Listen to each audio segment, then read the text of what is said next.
Ethan Blackwood, a 33-year-old millionaire and heir to one of the most prestigious hotel empires in the world, found himself in a life-or-death situation after a horrific car accident. Despite the world believing him to be in a coma, Ethan had regained consciousness within days of the crash. However, instead of immediately waking up, he made the calculated decision to remain unresponsive, pretending to be in a coma. His goal was clear: to uncover the truth about his family's intentions. As the heir to the Blackwood Empire, he was acutely aware that those closest to him, his stepmother Vivian and his cousin Damien, might be plotting to seize his fortune. Ethan's suspicions were rooted in their sudden lack of concern for his well-being and the coldness with which they treated him. By pretending to be comatose, Ethan intended to observe their actions without them realizing that he was fully aware of their manipulations. This decision marked the beginning of a dangerous yet necessary game for survival, where Ethan would use his feigned helplessness as a means to gather information, protect himself, and ultimately reclaim control over his life and legacy. Ethan Blackwood had always known that the world of wealth and power was filled with treachery and ambition, but nothing could have prepared him for the depth of betrayal he would experience from his own family. As he lay motionless in his hospital bed, feigning a coma, Ethan quietly observed the actions of his stepmother, Vivian, and his cousin Damien. Both had always been a part of his life, but their true nature would soon become evident in ways he could never have imagined. It didn't take long for Ethan to realize that Vivian and Damien weren't just waiting for his recovery. They were working actively to ensure that he never woke up. It was during the quiet hours of the night, when only the faint hum of medical machines filled the room, that Ethan began to overhear conversations that would confirm his worst fears. Vivian, the poised and seemingly caring stepmother, and Damien, the charming yet ruthless cousin, had been orchestrating a plot to keep him in a state of sedation long enough to seize control of his fortune. The conspiracy was chilling in its audacity. Ethan overheard their discussions about how they planned to manage his condition, ensuring that he remained in a coma while they systematically took over his assets. Vivian's voice, usually calm and collected, carried a sense of cold determination as she spoke about the family's need to take control before it was too late. Damien, ever the opportunist, spoke about the urgency of the situation, claiming that if they didn't act soon, the Blackwood Empire would slip through their fingers. They spoke as though Ethan's life was a mere inconvenience, a mere obstacle in their pursuit of power and wealth. "I'm telling you," Damien's voice echoed in Ethan's mind as he listened in secret. "We need him gone. If he wakes up, he'll ruin everything. The board's restless, and if we don't step in now, we might lose everything." Vivian's reply was smooth, almost calculated, as she reassured him. "Don't worry, he won't wake up. The sedatives are working just as planned. We'll keep him in this state for as long as it takes. By the time he regains consciousness, it'll be too late for him to do anything about it." Ethan's heart raced with fury as the realization sank in. His family, the people who were supposed to love him, had planned his demise, his physical and emotional erasure, in order to take what was rightfully his. They believed he would never wake up, that they could manipulate the situation to their advantage without fear of repercussions. They had underestimated him, though, and their arrogance would soon be their downfall. Despite being unable to speak or move, Ethan remained fully aware of their plot. His mind was sharp, and every word they spoke further solidified his resolve. He understood now that his family's betrayal was not only a matter of greed, but of sheer disregard for his life. Vivian and Damien viewed him as a mere pawn in their game of control, and they were willing to go to extreme lengths to ensure that he never had a chance to fight back. But Ethan's decision to remain in a coma had been a strategic one. He had given up control of his body, but not his mind. He understood the importance of biding his time, gathering information, and waiting for the perfect moment to strike back. His family believed he was helpless, trapped in a body that would never respond. But Ethan was anything but powerless. His silence was his strength, his stillness, his weapon.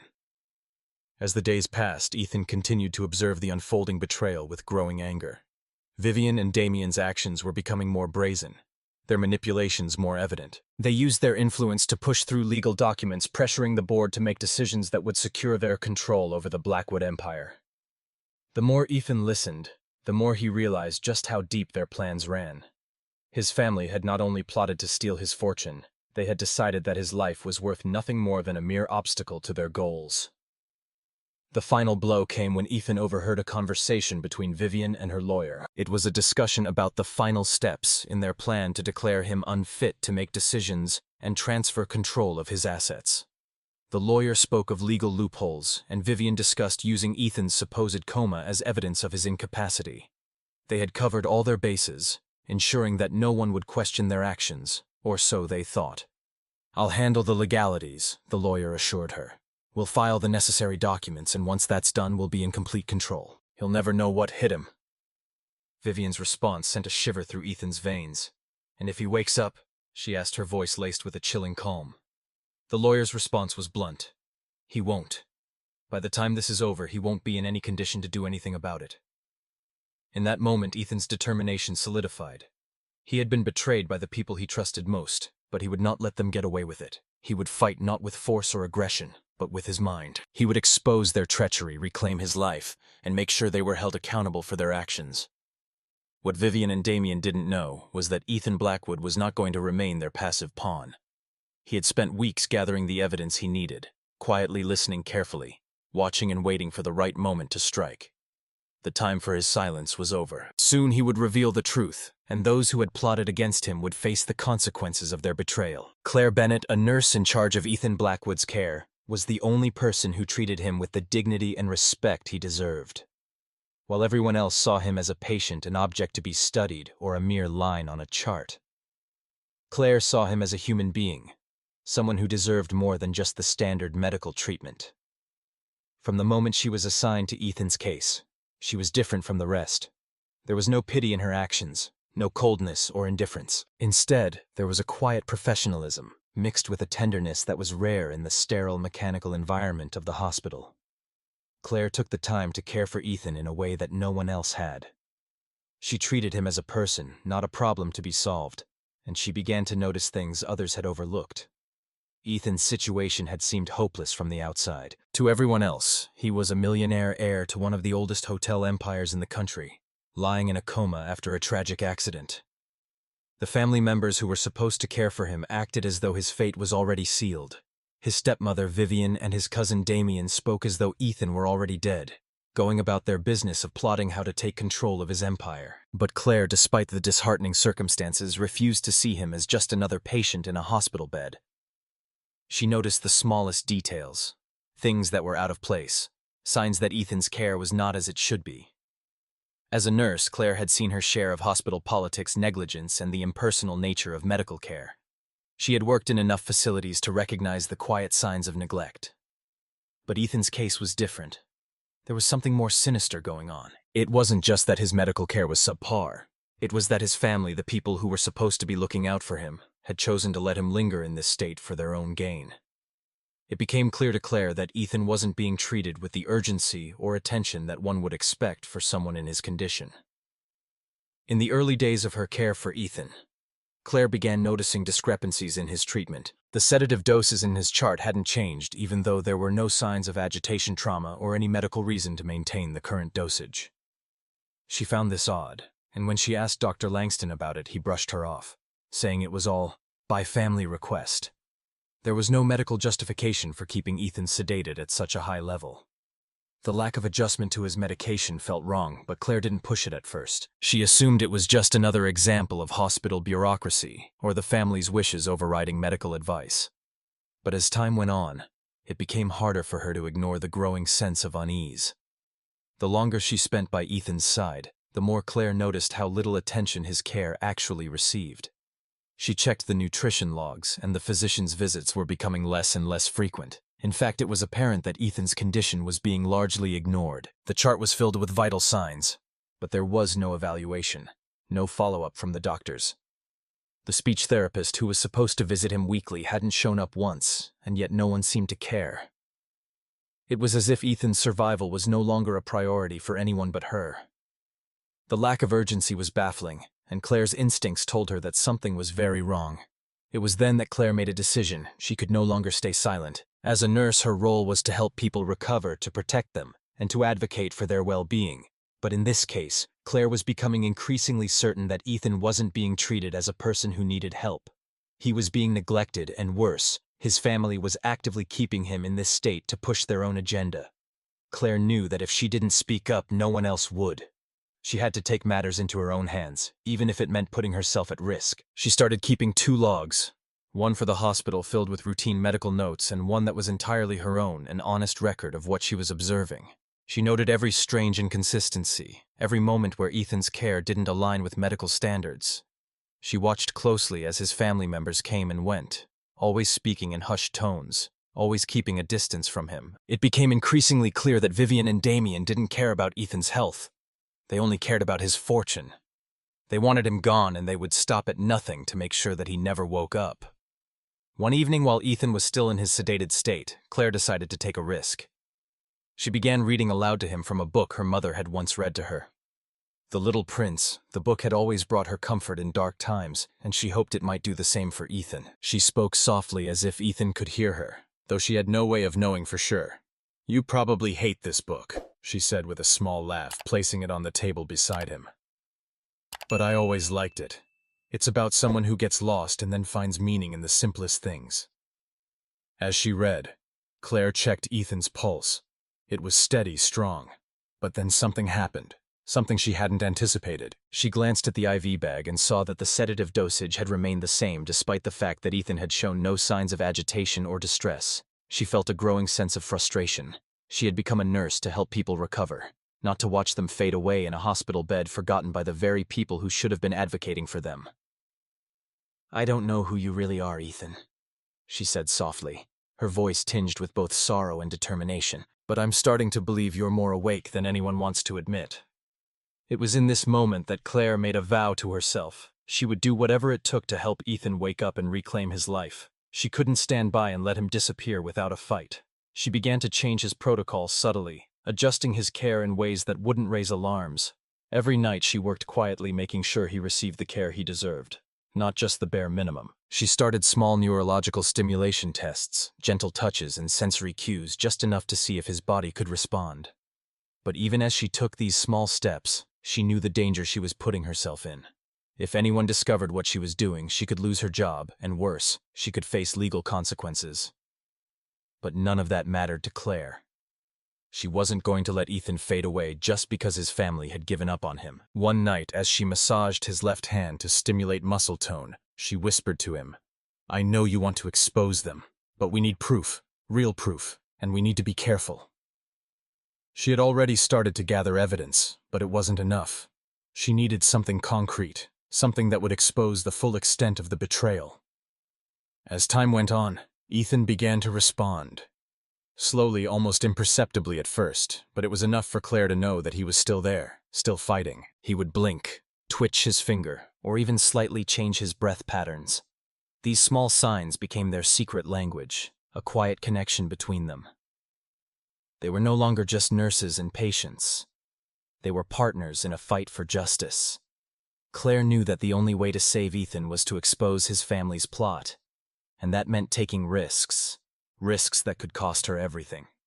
But she was willing to face whatever consequences came her way. She had already lost too much to let this opportunity slip away. Ethan deserved to be heard, and she would make sure that the truth came to light no matter what it took. During the time that Ethan Blackwood lay motionless in his hospital bed, he began to experience something he had never expected: a deep, profound connection with Claire Bennett, the nurse assigned to care for him. While everyone around him saw Ethan as a lifeless body in a coma, Claire treated him like a person, like someone who still mattered, someone who deserved attention, care, and respect. She wasn't just doing her job. She was giving him something much more valuable: her belief in his humanity, despite his apparent helplessness. From the moment she started taking care of him, Claire spoke to Ethan as though he could hear her, even though she wasn't sure if he could. She read aloud to him, shared stories, and spoke her thoughts and frustrations. At first, Ethan couldn't respond. He lay completely still, unable to move a muscle, his body trapped in a state of paralysis. But even though he couldn't show it, Ethan was listening, absorbing every word, every tone, every gesture that Claire made. The first time Ethan showed any sign of awareness was when Claire, in her quiet, gentle way, told him about a book that had always brought her comfort: The Little Prince. "You probably hate this book," she said softly, placing it beside him on the table. "But I always liked it. It's about someone who gets lost and finds meaning in the simplest things." As she spoke, Ethan's heart, still trapped within his immobile body, seemed to respond to her words. He couldn't move, but in that moment something stirred within him. A glimmer of recognition, a sense of being alive. It wasn't long before Claire began to notice small, subtle changes in Ethan. His breathing became slightly more steady, his pulse stronger, and there were moments when he seemed to twitch ever so slightly. These tiny movements, though imperceptible to others, were like a lifeline for Claire. She didn't know for sure whether Ethan could hear her or not, but she felt in her heart that he could. She began to believe that there was a connection between them, a silent communication that transcended words. Each night after the rounds of checks and medical staff had left, Claire would sit by Ethan's bedside in the quiet solitude of the hospital. The only sounds were the soft beeps of the machines and the wind brushing the high windows of the recovery wing. In these moments when the world outside had fallen silent, Claire spoke to Ethan as though he were awake. She shared her thoughts, her dreams, her fears. She told him about her childhood, about her father, and about the struggles she had faced in her life. Ethan, though unable to respond, was listening. Every word, every sentence was a step toward building the bond that was slowly growing between them. Claire didn't rush Ethan. She didn't push him to wake up. She simply allowed him the space to respond at his own pace. And in those small moments, Ethan began to show her that he was still there, still fighting.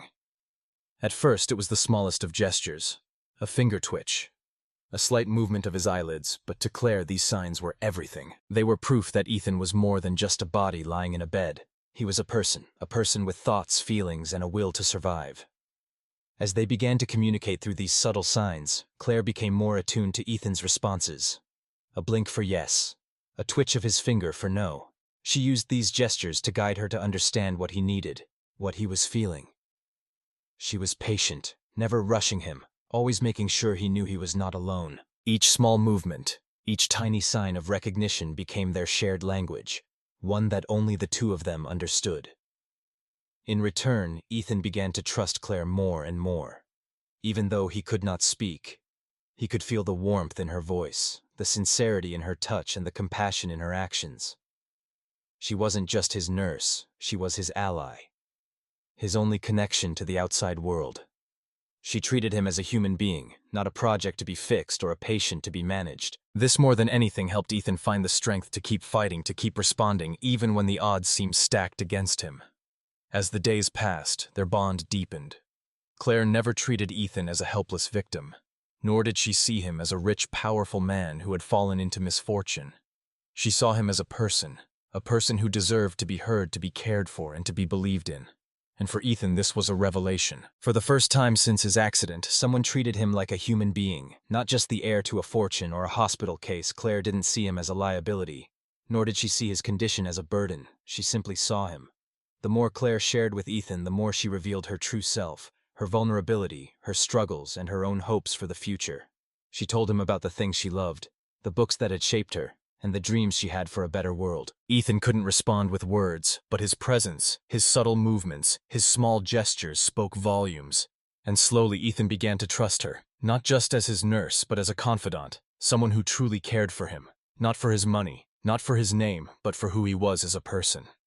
In those quiet moments when the outside world seemed far away, Ethan felt safe with Claire. He knew that she was fighting for him, even though he couldn't speak or move. And as he began to respond more and more, Ethan realized something profound. He wasn't alone. Claire was there by his side, believing in him, even when he couldn't believe in himself.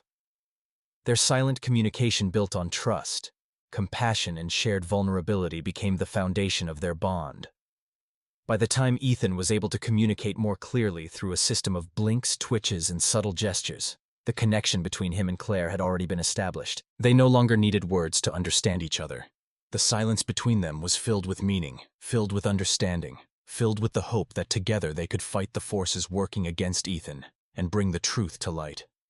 In the end, it wasn't just about Ethan waking up from a coma. It was about him finding a reason to live, a reason to fight, and a reason to trust again. And that reason was Claire. She had become his voice when he had no voice, his strength when he had none. Through their bond, Ethan learned that even in the most difficult of circumstances, love and human connection could still shine through. As Claire Bennett spent more time caring for Ethan Blackwood, she began to notice that the situation surrounding his care was far more sinister than anyone had let on. Initially, her role as his nurse had been focused on providing medical care, offering comfort, and keeping Ethan's spirits high, despite the fact that he was unable to respond. But as she grew closer to him, observing the patterns of care, or rather the lack of it, She realized that Ethan's family had no intention of seeing him recover. Instead, they were using his condition to execute a plan that was both manipulative and cruel. It was clear that his stepmother Vivian and his cousin Damien had a well-laid plan to maintain Ethan's comatose state long enough to secure control of his fortune. At first, Claire's suspicions were subtle, small inconsistencies in Ethan's care, like the unchanging sedative dosage which should have been reviewed regularly. But the more she listened to her gut, the more she recognized that the neglect wasn't accidental. It was deliberate. The family's lack of involvement in Ethan's health combined with the unnerving conversations she overheard when the family visited made her realize that something was terribly wrong. As the days passed, Claire could no longer ignore the mounting evidence that Ethan was being kept in a state of sedation to prevent him from waking up. Not for medical reasons, but to allow his family to carry out their plan of taking his wealth. Claire knew she had to do something. She was no longer just caring for a patient. She was witnessing a crime unfold, and she couldn't stand idly by. Despite the risks to her own career and reputation, Claire decided to take matters into her own hands. She started documenting everything she observed carefully, noting down the discrepancies in Ethan's care and any conversations that hinted at the family's sinister motives. It was a dangerous game she was playing, but the more she saw, the more she knew she had no choice. Late one evening, as Ethan lay silent in his bed, Claire overheard another conversation between Vivian and Damien. It was clear that they were discussing their plan in detail, and Claire, knowing that this was the moment she had been waiting for, quietly retrieved her phone and began recording. She knew it was risky, her actions could lead to disciplinary action or worse, but she also knew that this was the only way to ensure that Ethan's situation would not be ignored. She had to get the truth, and she had to do it quietly and without raising suspicion. "What if he wakes up?" Damien asked in a tone that was both impatient and calculating. "We can't risk him finding out the truth. We need him out of the picture for good." Vivian's voice was smooth, almost reassuring. "He won't wake up. The medication is enough to keep him in a deep sleep. He's been in this state for weeks now. We just have to maintain the narrative that he'll never recover. Once we take control of the estate, we can finally move forward." Damien's voice softened, but there was no compassion in it. "And the board? They won't care. What if they question it?" "They won't," Vivian replied, her tone cold and calculated. "I've spoken to the right people. The board is already under my influence. As long as we keep him sedated and under control, no one will question it. The only obstacle is the nurse. If she gets too involved, we'll have to deal with her too." Claire's heart pounded as she listened to this conversation. It was all so clear now. The plan wasn't just about keeping Ethan in a coma, it was about erasing him completely.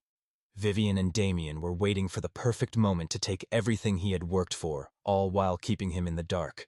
They had already planned out his future, or lack thereof, and the only thing standing in their way was her. Claire Bennett.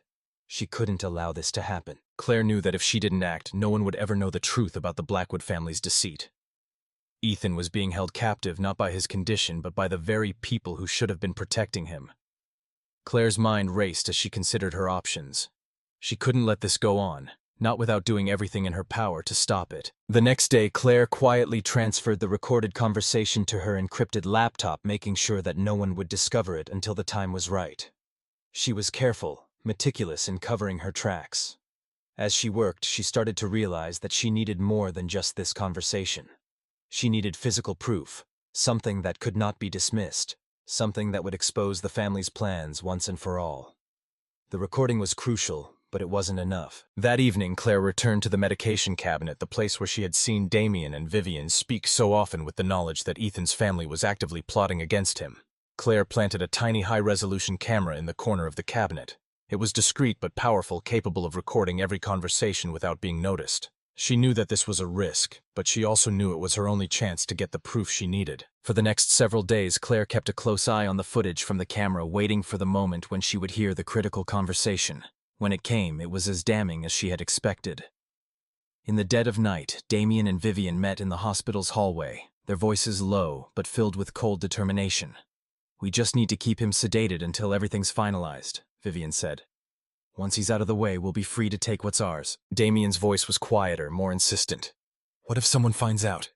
What if the nurse gets too curious? We'll handle her. She's already started asking questions. If she gets too close, we'll have to deal with her, but the estate is more important than one person." The words stung Claire like a slap to the face, but she didn't falter.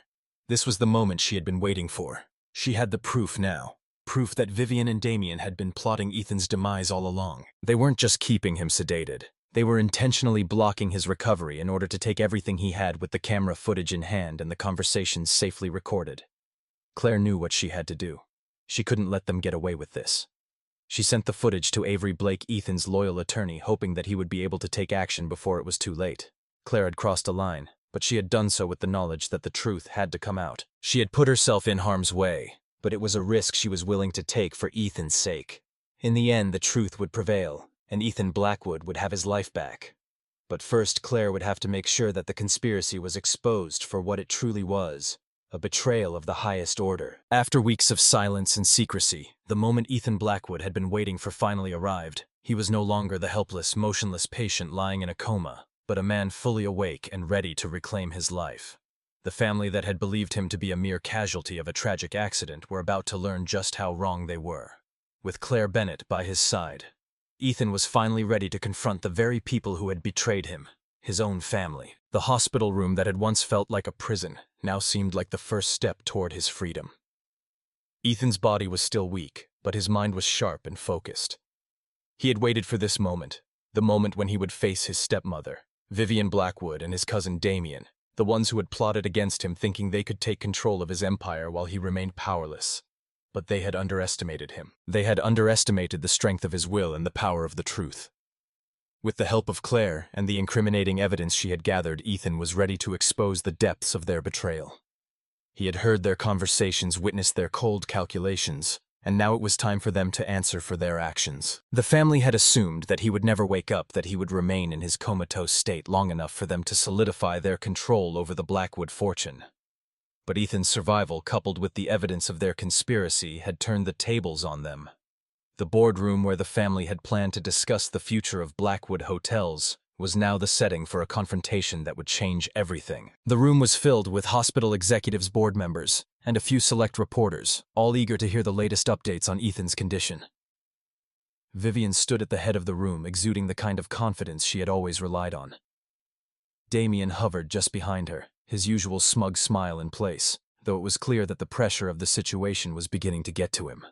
When Ethan entered the room, supported only slightly by a cane, the gasps from the crowd were palpable. Cameras flashed and whispers filled the air as the man they had all presumed to be unconscious for weeks stood before them, very much alive and very much in control. He had come to reclaim his life, and nothing, not even his family's treachery, would stand in his way. Vivian froze as she saw Ethan step into the room, her carefully constructed facade crumbling in an instant. She had believed she could manipulate him, keep him subdued and take control of everything he had worked for. But now, as Ethan stood before her, she realized that her plans had been thwarted. Ethan raised his hand, silencing the room, and looked directly at Vivian. "I see you've started without me," he said coldly, his voice steady but laced with contempt. "You and Damien thought you could get away with this. You thought I would never wake up, that I would be out of the picture long enough for you to steal everything that belongs to me. But you were wrong." The room fell into stunned silence. The family members who had been so confident in their scheme now stood in shock as Ethan revealed the truth. Vivian's face paled, and Damien's arrogant expression faltered for the first time since Ethan had regained consciousness. They had been caught, and there was no escape. Ethan turned to the reporters in the room, knowing that this was the moment to expose the full extent of the betrayal. "I was never in a coma," he continued, his voice unwavering. "I woke up 2 days after the accident, and I've been conscious ever since. I've been listening, watching, and waiting for the right time to confront the people who have been plotting my demise. And now the truth is out." He nodded to Claire, who stepped forward and activated a video on a tablet. The footage that appeared on the screen was damning, recorded conversations between Vivian and Damien discussing how they planned to keep Ethan sedated and out of the way while they seized control of his assets. Their words were clear and incriminating, revealing the extent of their conspiracy. Vivian's face twisted with anger and fear as the video played, but Ethan wasn't finished. "You thought you could erase me, keep me out of the picture so that you could take everything I've worked for. But you underestimated me. You underestimated the truth." The board members, some of whom had been under Vivian's influence, began murmuring among themselves, shocked by what they had just heard. Ethan's words were powerful and the evidence was undeniable. It was clear that Vivian and Damien had been engaged in a criminal plot to defraud Ethan of his fortune, and now the whole world knew. As the room buzzed with the revelations, Ethan turned to face his stepmother one last time. "You've lost," he said, his voice cold and final. "You've been exposed for what you truly are, a traitor, and now you will face the consequences of your actions." Vivian tried to speak, but Ethan raised his hand, silencing her once again. "The law will take care of the rest. Your actions have consequences, and you will answer for them." The fallout from this confrontation was swift and brutal. Vivian and Damien were immediately removed from their positions of power within the family business. The evidence Ethan presented, along with the video footage and the testimonies from those who had witnessed their plot, led to criminal charges being filed against them. Vivian faced charges of conspiracy to commit attempted manslaughter and medical fraud, while Damien was charged with financial manipulation and obstruction of care. Both were arrested and later convicted, with Damien receiving a lengthy sentence and Vivian facing a prison term as well. Ethan's fight for justice didn't end with his family's arrest. He took immediate steps to reclaim his control over the Blackwood hotels and restructured the company to ensure that his legacy remained intact. The betrayal he had endured left deep scars, but it also strengthened his resolve to lead with integrity and transparency. With Claire by his side, Ethan also established the Claire Bennett Foundation, a nonprofit dedicated to protecting vulnerable patients from medical abuse and supporting whistleblowers in the healthcare system. The foundation was born out of Ethan's desire to ensure that no one else would ever suffer the same fate. He had trapped, abandoned, and manipulated by the people they trusted most. The truth had been exposed, and Ethan had won. He had taken back control of his life, his empire, and his future. His family's betrayal had almost cost him everything. But in the end, it was their downfall. Ethan Blackwood's name would live on, not just as an heir to a fortune, but as a man who fought for what was right and triumphed over those who sought to destroy him. After the dust had settled and justice had been served, Ethan and Claire found themselves standing at the threshold of a new chapter in their lives, one defined not by the shadows of betrayal, but by the light of purpose and hope. With the Blackwood family's plot exposed and their empire reclaimed, Ethan was no longer just a victim of greed and manipulation. He had risen from the depths of his family's deceit to reclaim his identity, his fortune, and his future. Yet as he stood tall in the aftermath of his triumph, Ethan knew that his true victory lay in the path ahead. The journey that had begun in the sterile, cold confines of a hospital room had led him to something far greater than wealth or power. It had led him to a deeper understanding of what truly mattered.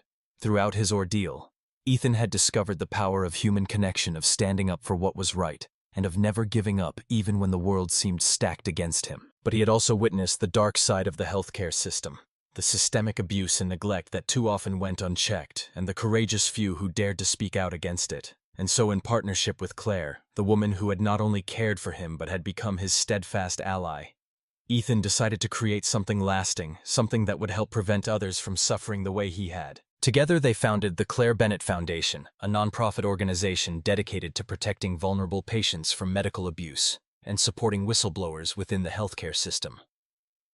The foundation's mission was clear: to provide a voice for those who were silenced by corruption, to offer protection and support for those who exposed wrongdoing, and to ensure that the healthcare system upheld the values of honesty, transparency, and compassion. For Claire, this was more than just a new venture. It was a deeply personal cause. Her own experiences, both as a nurse and as someone who had witnessed firsthand the devastating effects of medical negligence, made her passionate about fighting for the rights of patients. The foundation was her way of ensuring that the justice she had helped Ethan achieve would extend to others who had been lost in a system that often failed them. The foundation quickly gained traction, with Ethan using his position to attract attention to the cause.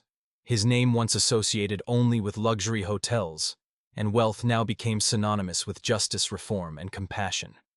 Ethan and Claire worked tirelessly to raise awareness, to provide resources, and to support the courageous individuals who, like Claire herself, stood up against the forces of corruption. In time, the Claire Bennett Foundation became a beacon of hope for those who had been wronged, a symbol of the power of one person's voice, and a testament to the strength of a partnership built on trust, empathy, and a shared vision for a better future.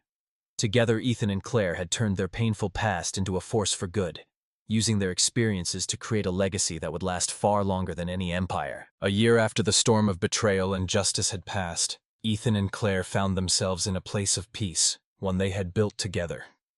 The chaos of the past, the pain of betrayal, and the weight of the battles fought for truth had faded into the background as they focused on what mattered most: each other. The Claire Bennett Foundation was thriving, a testament to their shared mission. But it was their personal lives that had blossomed in ways neither of them could have imagined. In a quiet, private ceremony, far from the prying eyes of the media and the chaos of their past, Ethan and Claire exchanged vows. There were no cameras, no reporters, just the two of them surrounded by close friends and family in a moment of pure love and connection. Ethan, once a man defined by his wealth and legacy, now stood before Claire as a man reborn, his heart and soul given freely to the woman who had saved him, who had loved him when the world had turned its back. Their wedding was not just a celebration of their love, but a symbol of everything they had overcome together.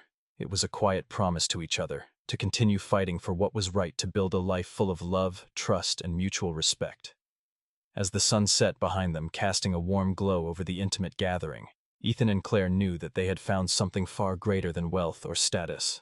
They had found peace, love, and justice in a world that had tried to tear them apart. Together they embarked on their new life hand in hand, ready to face whatever came their way, knowing that with each other they could overcome anything. The story of Ethan and Claire is a powerful reminder of the transformative strength of love, justice, and courage. It illustrates that even in the face of betrayal and adversity, love and trust can be the guiding forces that lead us through the darkest of times. Ethan, once betrayed by those closest to him, found solace in strength, not in revenge or power, but in the unwavering support and belief of Claire, a woman who saw him as more than just a name or a fortune. Together they proved that love isn't always about grand gestures or dramatic moments. It can begin in the quietest of places, in shared glances, in unspoken understanding, and in the deep, silent commitment to one another. Their journey shows that while the world may be filled with betrayal and hardship, the courage to stand up for what is right, to trust and support one another, can change everything. Love, when nurtured with trust and resilience, becomes a force stronger than any obstacle. Their story affirms that even in silence, love can speak volumes.